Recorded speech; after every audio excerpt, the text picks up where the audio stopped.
Hey, what's up, everybody? Welcome back to the Garden State Film Festival 2025. My name is Ming Chen. CJ Cullen. We are live at the Shared Universe Podcast Lounge at the Berkeley Oceanfront Hotel in Asbury Park. It is Film Festival weekend, the best weekend of the year. Beautiful outside. But beautiful inside at all the screening venues here.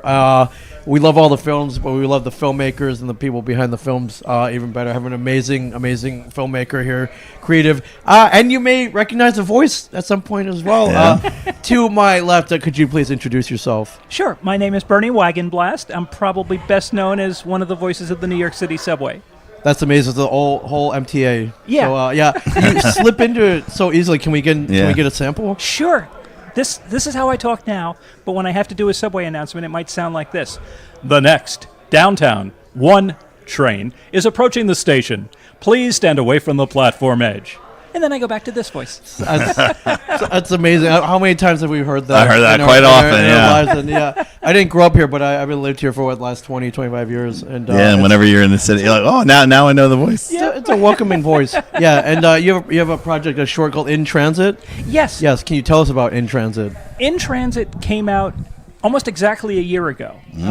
It was filmed for the Transgender Day of Visibility, which happens on March 31st every year. And I was approached by an ad agency in New York who does a pro bono project every year. Yeah. And they asked if they could do their project about me, which I was quite taken aback by. Yeah. And we spent a couple of days filming both in the city and here in New Jersey. And it's basically the story of my transition, my voice being on the subway system, and things of that sort. Yeah, it's a really cool story. How did they find you? Yeah. There have been a lot of stories. I never anticipated when I transitioned that there would be so much media interest, but the hook on the stories has been my voice. So I've had stories in the New York Times, the Washington Post, CBS News, et cetera, and I'm sure they saw one of those stories, probably the one in the New York Times. They try to put a face to the voice? Is that what it Yes. Okay, I mean, and you're kind of an icon, and New York City is the hub of the center of the universe to a lot of people, and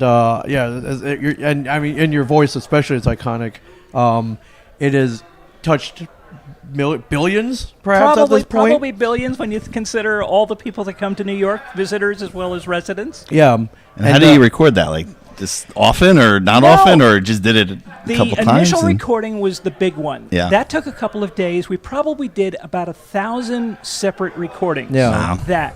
Because if you listen to it, it sounds like I'm taking a breath between every little phrase. Right. But it's the computer putting together these individual words. So when I was in the recording studio, I would record things like downtown, uptown, Bronx bound, Queens bound, and the computer puts it together. Wow. So the next was one phrase. Right. Downtown. So it strings it together depending on where and so you're that's going. all came together. And after that initial, we've done a couple of other recording sessions, but they were very brief, took less than an hour each time. Right. So it was pretty straightforward. Yeah, and how long have you been the voice? For the subways since 2009. But I am still the voice on the air train at Newark Airport, for example. Yeah. So that was even before that. I've heard that recently, too.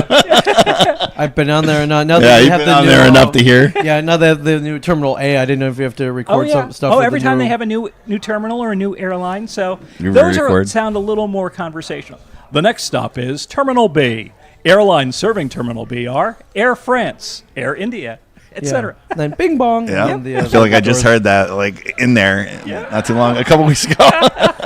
Yeah, so for In Transit, what's the initial pitch by the production company? Did they just call you out of the blue? Yeah. It's like, hey, we have something cool that we want to work on, and they wanted to know if I would be open to it, and I said sure. Yeah. I've worked in media for most of my life. I worked in radio for many years, so I'm very comfortable being behind a microphone and doing that sort of thing. So it was not a stretch for me to be in front of a camera. Right. Now, the thing was, most of my work has always been off camera. It's just in a recording studio, me and a microphone. Yeah, in a sound booth. So now you're kind of out in the open, cameras in your face. Right.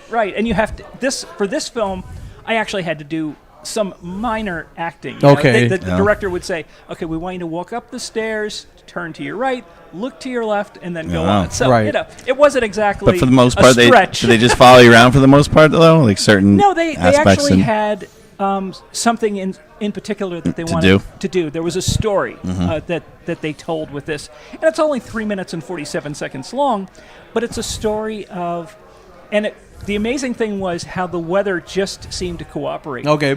The magic. The like day today. that we filmed, well, in some ways, yes. The day that we filmed, it was kind of rainy and cloudy and dark. It was early March, so you can kind of imagine what an early March day looks like, kind of gray. And then the second day, the sun was out. It was cold, but the sun was out.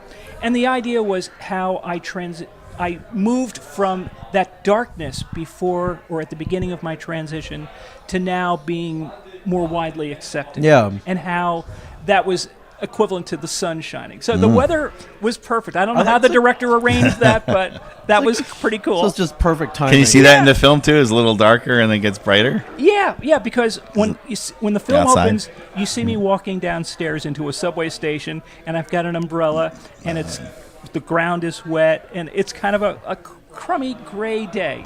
But then later on, I'm coming out of the subway, and the sun is shining. So it worked out very well. Yeah. Yeah. Wow. And how long was the filming process? Did you say it was over a couple of days? Just a couple of days. Just a couple of days. Yeah. We did a good part of it in the city, in the subway stations, but we also filmed some of it at my house in Cranford. Yeah. So it was a good mix. Yeah, that's amazing. So you live up there, you're in Jersey then. Yeah. I've lived in Cranford most of my life. So you know the theater there. Oh, very well. Very well. We podcasted there about 2-3 weeks ago. I lost track of time, but that was fun. We were up on this. I had to set up on the stage in front of the big screen. So you didn't have far to go. No, not at all. I could have walked if I had to. Yeah. So I imagine they sent you the first cut. What was your reaction the first time you saw it all together? The first time I saw it, it was finished.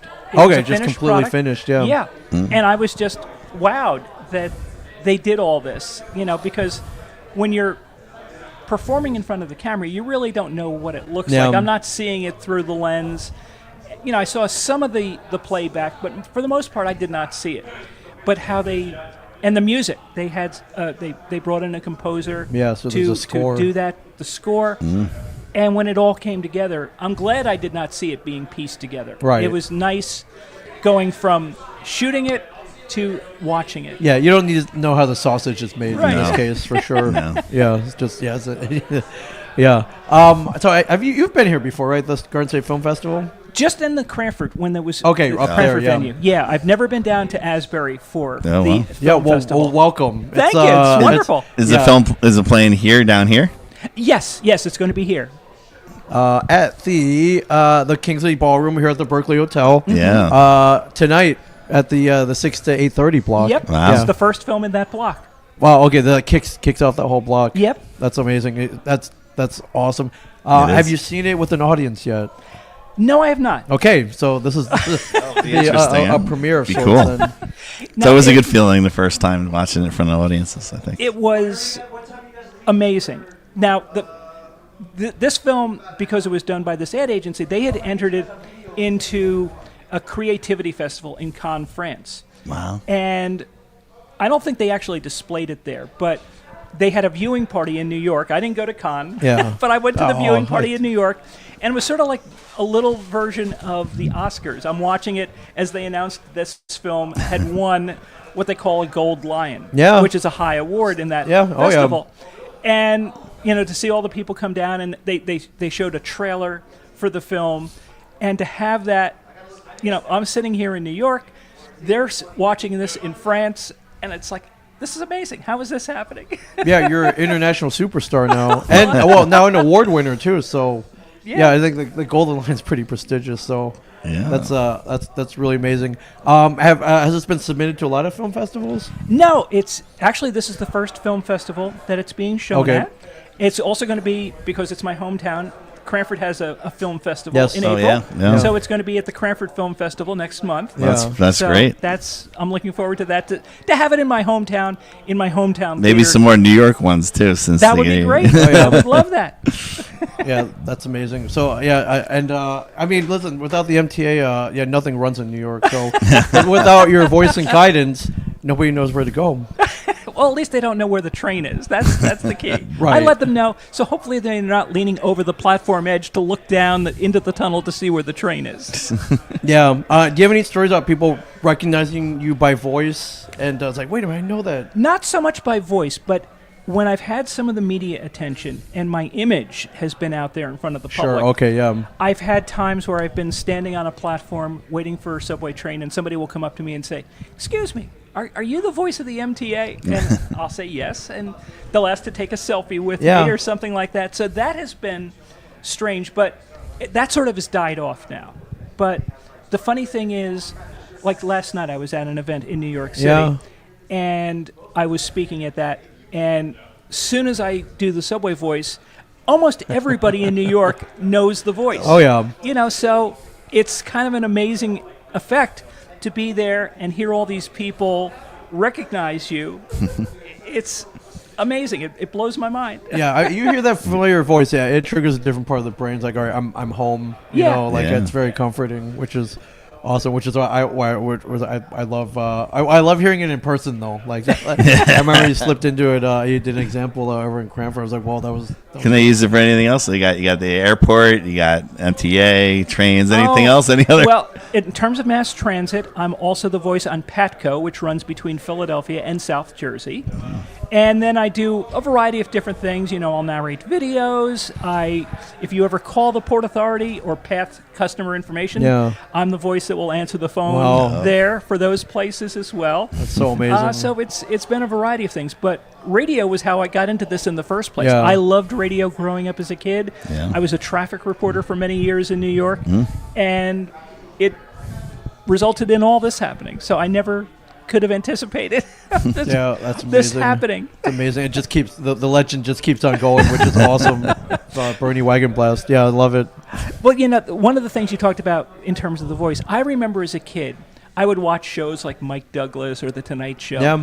And Mel Blanc, who did the voice of Bugs Bunny and many of the Warner Brothers cartoon characters, he would come on, and his real voice was kind of a Brooklynese type accent. But then he would break into doing Bugs Bunny or Elmer Fudd or something like that. Leghorn, like all those guys, And Porky the Pig. And it was just, you're so used to hearing that voice come out of an animated rabbit, that when you see a real human being do it, it's amazing. And I think that's the same effect it has now when I do the voice. They're used to hearing it in a subway station. And when they hear it somewhere other than a subway station, it just kind of blows their mind. That's so amazing. Well, great luck with the screening. Thank you. It's good to see you again. It's an honor. And I welcome to Asbury Park. Oh, thank you so much, Bing. CJ, it was great being on with you. Yeah, for sure. It's such a great story. And I just love, the title just fits in with everything, right? It worked out perfectly. Yeah. So, Bernie, you're amazing. Thank you. I can't wait for everybody to see this. So. I'm looking forward to it. Yeah, thank you. You think people will hear you do the voice a couple times in the movie, and then people will be like looking around like. Well, one of the things that we did last year for the Transgender Day of Visibility is I recorded a special announcement in the subway where I did my announcement in my what I call my guy voice. Yes. And then I transitioned to this voice saying, this is my voice now. So that ran in the subway for that weekend, which was very cool. Yeah, and was that the last weekend in March, you said? Yeah, March 31st. Okay, it's always March 31st. So this year it's on a Monday. Yeah, fantastic. Oh, which is coming up. Yeah, it's coming up. After this weekend. Yeah. Yep. So they'll be this Monday. Yep. Amazing. You're just taking over everything. I love it.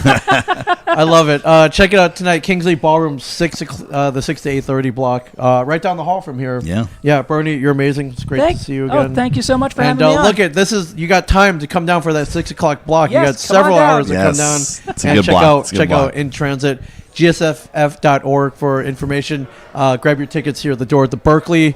Then come say hi to us, and then go check out all the films. So, but stay tuned. We'll be streaming all day today. All day. Still going tomorrow. for a while. Thank you so much. You're my pleasure. amazing. Thank you. Really, really appreciate it. We'll see you guys in a bit. Thank you, and stay tuned.